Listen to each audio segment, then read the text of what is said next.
Welcome everyone to the Naked Founder podcast, the business podcast where nothing is hidden, and we're on location today.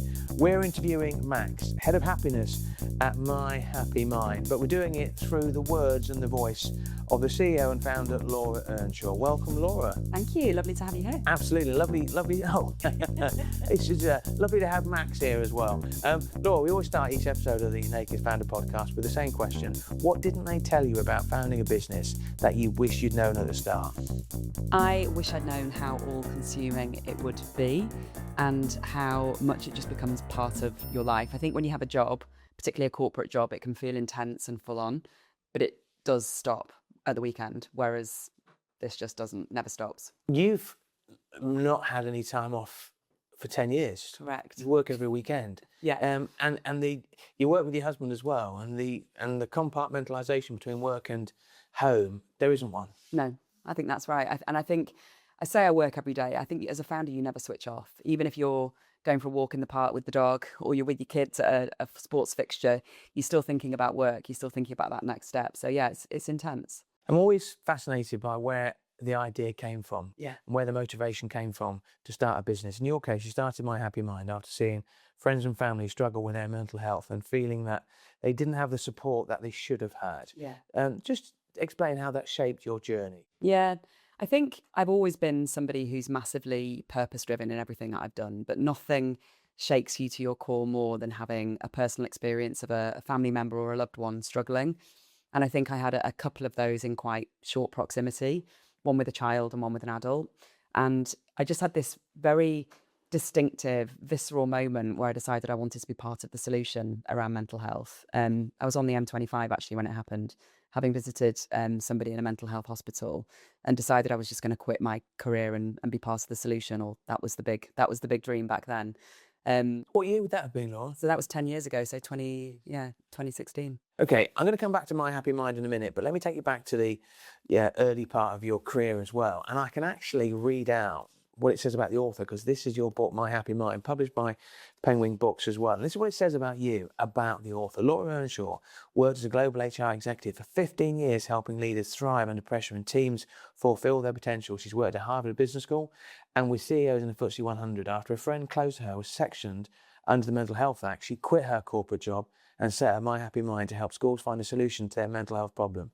myHappymind has already been used by over 250,000 children, teachers and parents, and is due to be taken up by the NHS and made available in 40 schools and 322 nurseries, and that number's increased a lot since then as well.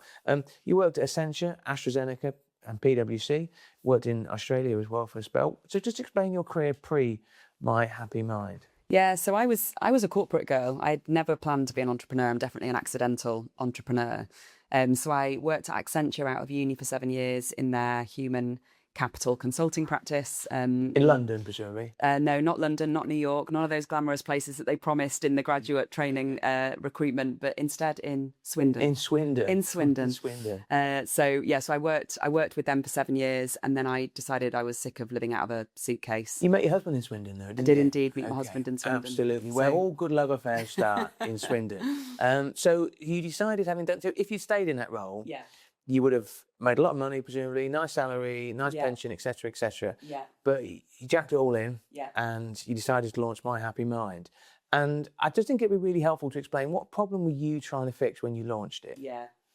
So it's interesting just reflecting back on the if I'd have stayed question, because when I decided I was going to quit corporate life and start myHappymind, everybody around me said I was nuts, because I was on a very nice salary. I was flying around the world very nicely and had a great pension and bonus scheme. So it was a lot to give up.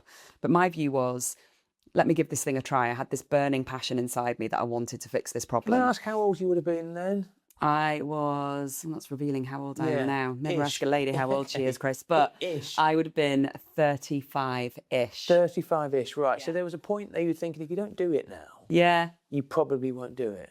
Yeah, I don't even know if I was that planful about it. I just knew I needed to do it. Yeah. And my view was, I remember saying to my husband, give me a couple of years. Yeah. If I can't make anything of it, I'll go and be a head of global HR somewhere else. Like, somebody will take me, it'll be fine. Because no one can ever take your CV away from you, right? You've got that experience banked. So I was just viscerally determined to try and build something to fix this very real problem, which I saw, which is this. In our society, mental health is known to be one of the biggest challenges we face. Yet all of the funding, all of the resources, and all of the conversation is around fixing the problem, not preventing it. And that's replicated in many disease areas across our society, whether it's obesity or mental health. It's the same thing. We focus on reacting to the problem. What I wanted to do was change the conversation. So we were focusing on preventing kids from ever getting to the stage where they needed that clinical intervention. And that's what myHappymind is all about. And then, like, we're here today in your offices in Alderley Edge, and right next to the station, great offices. You've got 32 staff, multi-million-pound turnover company as well. People lose sight of the fact that for years and years and years, it was just you at your kitchen table. Just explain what those early days were like, and was there an element of just winging it? I think there's absolutely always an element of winging it. I think even today there's an element of winging it. And I think anyone who says otherwise is probably not being honest. I should say it wasn't always just me. This one's been by my side since day one at the kitchen table. But yeah, I mean, I think at the beginning, particularly when you're not somebody who's surrounded by... I would say that Max is making me happy. And as a head of happiness, what more could you want? Because every time I look at you, I just see this tongue come out like a lizard, like that. So it was you and Max. So it was me and Max from the get-go. And I think a lot of founders will probably have the same experience. I wasn't surrounded by loads of founders when I started myHappymind. I'd had a corporate career. My network was in corporate.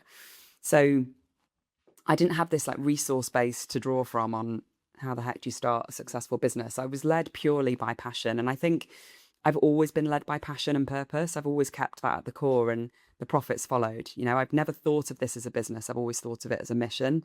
And I think that's really helped me to keep going, but also build something that works and that adds the value that I wanted it to. I find what you said there about the P word fascinating, because increasingly businesses now are talking about the P word as purpose before profit. And you were driven and always have been by purpose, passion, and the profit will come. Yeah, exactly. And I think there's a confusion with that sometimes. I think a lot of people talk about purpose now almost as something that they hope they can get as well as driving profit. But I think that's the wrong way to think about it. I think if you've got a purpose-driven business, and we are all about purpose, we're about helping children to thrive. There's not much of a better purpose than that. That's always been front and center for us. Where I think, if you're making widgets in a factory, purpose becomes a bit harder to keep at the center. It doesn't mean you can't be purposeful, but it's not really at the center of your mission. I always think with this podcast, it's helpful to explain what it is that you do. And what we know that there's this time bomb with mental health, especially in children, because it's not diagnosed, right? And if it is diagnosed, it's not treated for ages and ages and ages. And what you've identified is that prevention is better than cure. So you've got these cards, these myHappymind cards. Okay, so I go into a school. Okay, and for the sake of argument, you are playing the part of the, 5-year-old, 6-year-old?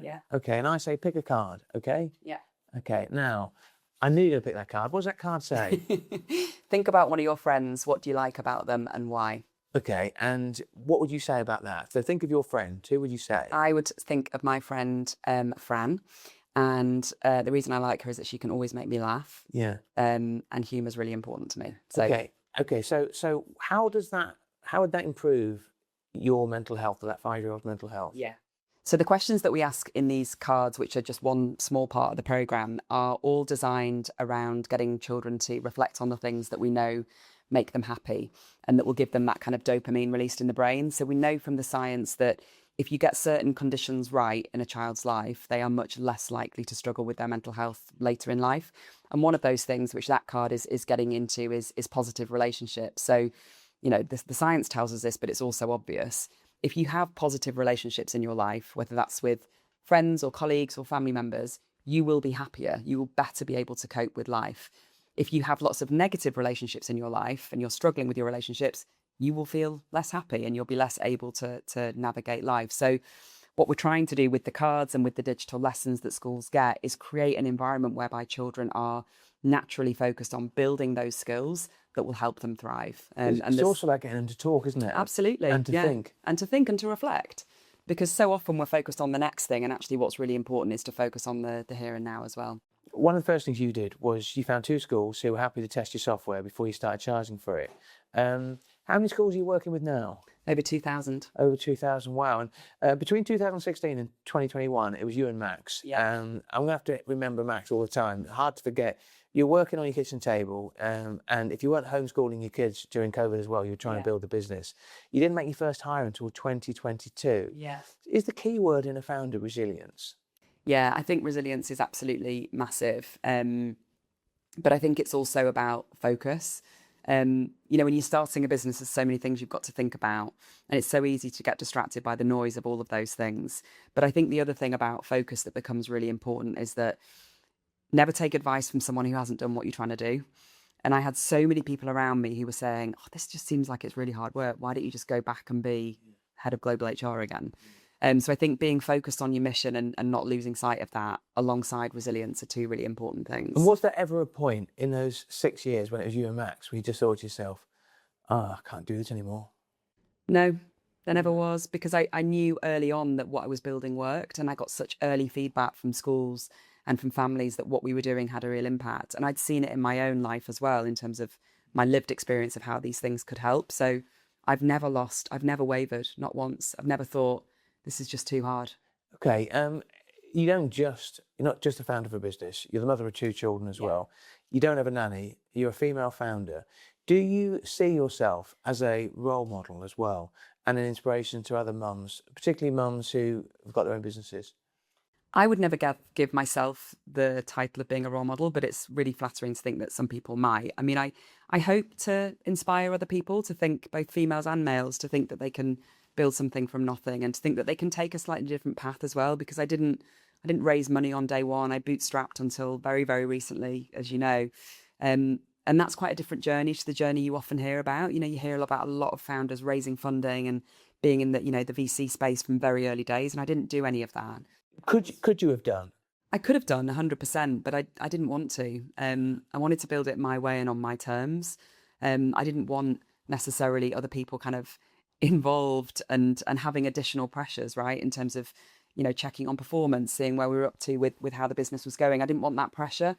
And it was only when I knew that I was onto something really powerful in the last kind of year or so that I thought, actually, maybe this is the time to press the big green go faster button, as I like to call it, and get some investment. How would you describe your personality? Because determined is an obvious description. Headstrong. A lot of people, entrepreneurs, say they couldn't really work for anybody else. How would you describe yourself, and how would other people describe you, Laura? Yeah, well, I don't know. You can go and ask them in a minute. But I definitely think I'm headstrong. I'm definitely resilient. I like to think, though, that my values of deep integrity are the things that would come to mind for people first, and kindness, and that I like to have a good laugh. And I'm not a born and bred founder. I worked in the corporate world very successfully for 15 years. That requires a very different skill set to what I do now. But I just try and be real and authentic and a good human being. I'm a vicar's daughter, and my mum was a social worker. So my upbringing was very much about service and giving back and being kind and being in integrity. And that's a thread that not many people know about me. But this is what I should have started with. You can't just drop into a conversation, vicar's daughter, and leave it like that. So what's your father was vicar? Yeah. What's his surname? Reverend Jones. Reverend Jones. Yes. Okay. And what was he like? And he's amazing. He's my absolute hero. Is he? I adore him. You weren't tempted to follow your father into the... No. I mean, I definitely have a faith. I live my life against kind of Christian values, but no, I was never tempted by being a nun or anything like that. I don't want to make you jealous now, but Max is now, licking me. He's coming to you now. He's coming to me. He's gone to the other side. He's gone to the dark side. One of the biggest problems for any health business is getting endorsed by the NHS. Yeah. Walking into your office, on your wall behind your desk, you've got myHappymind, NHS, backed by the NHS. Yeah. I mean, and you've also got the fact that you're a B Corp as well. Yeah. And you've got RMHC, which stands for... Ronald McDonald House Charity. Right, okay. And you talk about having a purpose. Yeah. And there is some evidence of it. Yeah. How easy or difficult is it to get that NHS endorsement? Very difficult. But for me, like with many things with myHappymind, it didn't necessarily follow a conventional route. I wasn't out there seeking it. It kind of came to our door. So our first NHS commission, it's a great story in that I was school shoes shopping with my daughter, who was about 6 or 7 at the time. received a phone call to say, we want to pay for your programme in schools from the NHS. Most people getting their first NHS contract is a hard-won battle. The reason we got it is that schools in a local area, not too far from here, were using the programme, and the NHS commissioners had gone to the schools and said, how do we stop all of these CAMS referrals? And the school said, CAMS referrals, children and adult mental health services. So children being referred for therapy, basically. How do we stop it? You're sending so many kids to us. This is well before COVID. And they said, put myHappymind in all the schools and you'll give teachers and parents the skills so that we don't end up referring kids. That was how I got my first NHS commission. Wow. So not in the conventional way of going after it, but instead, again, focusing on the impact and the purpose and keeping that at our core.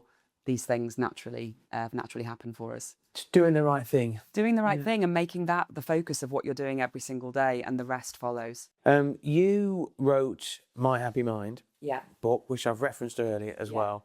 Available at Amazon and all good bookstores. We love to say that. Okay. I mean, writing a book presumably doesn't change your life, does it? No. Financially. No. But it's very cool. And I mean, and it's great to have. But if you're a founder starting a business and you're tempted to write a book, what does this do for your business? What has it done?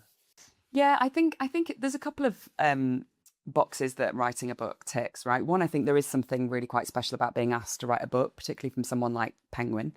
It's a nice little recognition of the work you've done. Did they come to you? They came to me, yeah. Yeah, I think I've got a book inside me, but what I need is an intro to a publisher. Oh, let me see if I can help you with that. We've got this on camera as well, so if it does become a bestseller... Yeah, exactly. Yeah, you can claim something from it.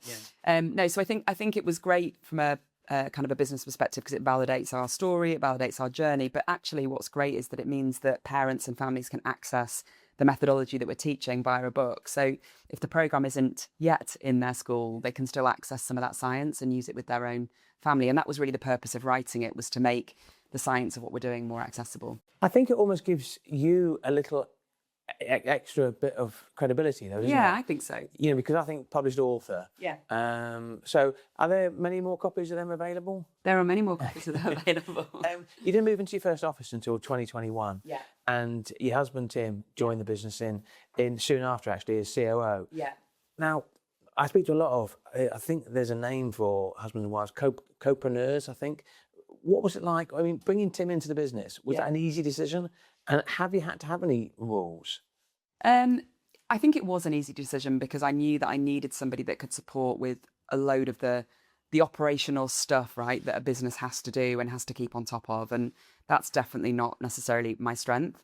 And it was distracting me away from being out there and building the products and selling the products. So it was an easy decision to bring Tim in. Plus the fact at that time he was working away 3 days a week. So I was homeschooling the kids. I was doing all the after school activities, all the homework, all the cooking, all the cleaning, and running a business. So actually having Tim come in enabled a bit more balance from a work-life perspective. I could start to say, I've got a call, you're going to have to go pick the kids up, which was actually really, really good, I think. And obviously great for him to be part of the journey as well. Obviously winning the Northern Tech Awards and being included in LDC Top 50 and the Sunday Times list as well. You know, that must be great for profile, but you also won the King's Award as well. I did. So what's that like? That's amazing. And I think that's the award. If you said to me of all of the awards, which is the one that's been most special, I would definitely say the King's Award. Together with being included in the Business Cloud's Northern Leaders list. That was going to be the next one. Yeah, that was going to be the next one. But no, meeting the King was just amazing. And you know, I have to say the royal family put on a real show for the King's Award. You know, you're invited to Windsor Castle and it's this amazing reception. They make you feel very, very special. And I think certainly from our school's perspective, we did a second celebration of the King's Award where we were officially presented with the trophy and the scroll. You get an actual scroll. It's very cool. And we invited 100 of our schools to join us to celebrate that. And we had the children make a video about why they were excited about the King's Award. So I think for our schools and for the children to know that myHappymind has been given an award by the King was really special for them as well. And when you're the founder who started that business in 2016, you don't ever imagine you're going to share a room with the King. And it's just such a special moment. Yeah. Let's talk about LDC, because when you decided to raise investment, there was a big scramble. A big scramble. 16 different offers. You eventually went with LDC. Yeah. You actually didn't start the process until September last year. Yeah. You did the deal December the 23rd. Yeah. like 3 months later. Yeah. But you drove that, didn't you? Yeah, I did. So just explain your approach, because this is about being focused and driven. Yeah. So what I will say is that we had really good advisors, and we spent the time preceding September doing a lot of prep, so that when we hit go on the sim in September, we were good to go. But yes, I was very focused on getting a deal done pre-Christmas. Q4 is our last. This is our last quarter now, so March year end. I did not want to be dealing with the deal between January and March. Because it can be distracting, can't it? It's a full-time job running a process. We had a lot of interest. I thought we would get a lot of interest. We got even more than I thought, and it was very, very competitive. But we gave exclusivity to LDC on the 1st of December and closed on the 23rd, which was a hard ask. But I have to say, the LDC team operated with integrity and honesty throughout. There was a moment where they weren't sure if they'd get it across the line by the 23rd. But they told us that, and they were honest about that. And I that was the thing that was most important to me in picking a partner, is that what they said is what they were going to do. Because you don't know at the end of the day until you're in bed with these guys what it's going to be like. But so far, so good on LDC. I mean, you had a very tight turnaround schedule to write the book. Yeah. You set yourself a very tight turnaround schedule to secure the investment pre-Christmas as well. Yeah. You're your biggest taskmaster. Would that be fair? 100%. Yeah. Nobody will ever drive me harder than I drive myself. No. And how have LDC been as an investor? They've been great. They've been really good. I think you learn a lot about what an investor's like in the process. And obviously there's a lot of conversations, there's a lot of coffees, a lot of dinners, and you're very much being courted as an entrepreneur in that process. I think what I saw in LDC very early on is that I think they are really straight and they're really authentic as well. And what they say is what they do. And that was the thing that enabled me to separate them from some of the other investors I was talking to. I felt that there was a lot of promises made and a lot of the conversation that weren't then reflected in the hard terms that you review. With LDC, there was a few things I wasn't happy with in the terms, and everyone I challenged, they changed, not just verbally, but in the documents as well. And that's what founders should do, though. That was massive for me. Yeah, because a lot of founders will just be almost caught in the headlamps. 100%. Yeah, and they'll just accept what they're given. Yeah, I think because we had so much interest, that we probably had more confidence to challenge, because we knew there was a lot of people that wanted to invest in the business. But I will say that there was lots of people that told a certain story that wasn't then replicated in terms, and I think that's the thing you've got to watch for. I co-host another podcast called The Dealmaker Uncut with Jonathan Boyers, legendary dealmaker. He talks about the fact if you want to get what you want, the importance of having a competitive process is so important. Yeah, I would really agree with that. Yeah, and what about, did any investors make assumptions about you? Oh yeah. We all make assumptions, I think, don't we? What did they make? What sort of assumptions did they make about you? I think there's a lot of assumptions that are often made about female entrepreneurs, and I saw some of that happen. I think I squashed them pretty quickly. So I think assumptions that were made were that this was just like a fun, happy business, and they didn't quite understand and believe the numbers until we got into the detail. I think that people assume that they can pull the wool over your eyes with terms. They learned pretty quickly they couldn't do that with me either. So I think there's a lot of assumptions that get made. But I think probably I made a lot of assumptions as well about them that they quashed in me. You know, I was nervous about taking on PE money. I was really nervous about it, and I actually wasn't sure I would do it at the beginning. But because the process was so illuminating and so open with particular investors, that did start to challenge some of the assumptions I'd made. But yeah, what is it they say? Making assumptions makes an ass out of you and me. Yeah, absolutely. And I think that's true. I use that one, don't assume, because it makes an ass out of you and me. And whenever I'm talking to young journalists or anybody generally, I just say it's the worst thing you can do. It is, and I never forgot that. If I was Louis Theroux, I'd be saying, so tell us what they said to you. I don't do impressions, but I mean, I think there is a problem with assumptions, especially around female founders as well. Yeah. And there's this massive imbalance at the moment in terms of the amount of investment that goes into female founders as well. Yeah. I mean, you don't take any messing. Would that be fair? 100%. Yeah. And if you were a man, people would say, that's great, but because you're a woman, is there some element of people looking down their noses at you and saying, who does she think she is? I think there's a little bit of that goes on for sure. And I think the work that the Invest in Women Task Force are doing out of Number 10 is really illuminating in terms of just how imbalanced it is. One of the things I noticed in the process is how few female investors there are. So I met with probably 15 funds. Each meeting probably had 3 people in it. And I think there was only 2 meetings where there was or maybe 3 meetings where there was a female in the room. The rest of it was quarter zips and gilets. This is 100%. Everyone talks about the lack of investment in female-founded businesses, but if you look at the cause, there's a lack of female investors on the other side of the table. Exactly. And I can speak from my own experience, but most decisions within the house, spending decisions, are made by the wife, girlfriend, whatever. Yeah. That's a fact. So that's a fact, yeah. And the other fact is that female-founded businesses perform better financially. Yeah. And again, the Invest in Women Task Force have done some really amazing analysis around this. But when you look at businesses that are founded by females, they perform better financially. It's a safer bet for investors. But the imbalance is very real. Last two questions, actually, even though I'm going to take Max home with me. He's going to be the face of the Naked Founder podcast. Your business today, 32 staff here at Alderley Edge, in 2,000 schools, you secured the investment from LDC, multi-million-pound turnover. What's the vision for myHappymind? At a very basic level, I believe that every single child has the right to learn about preventative strategies that are going to help them to thrive. I think that emotional literacy should be as important on the national curriculum as numeracy. And we've got a long way to go. But that's what I'm all about. I want every single child, every single school in the UK to have myHappymind embedded in their school. And we're taking it global as well. So we've just started our international expansion, which is really exciting, getting some schools going in the Middle East, which is going to be even more important given what's happening there. So it's about making this education commonplace. Every child deserves to develop the skills to thrive. Okay, last question. We always end the Naked Founder podcast with the same question, which is, in the US, there's a tradition where the outgoing president would write a letter to his or her successor as well. If you were writing a letter to Laura Earnshaw at the start of your career, or to a founder thinking about starting a business, what would you tell yourself? I would say keep going. I would say trust your instinct. And if you've got that burning desire to do something, do it.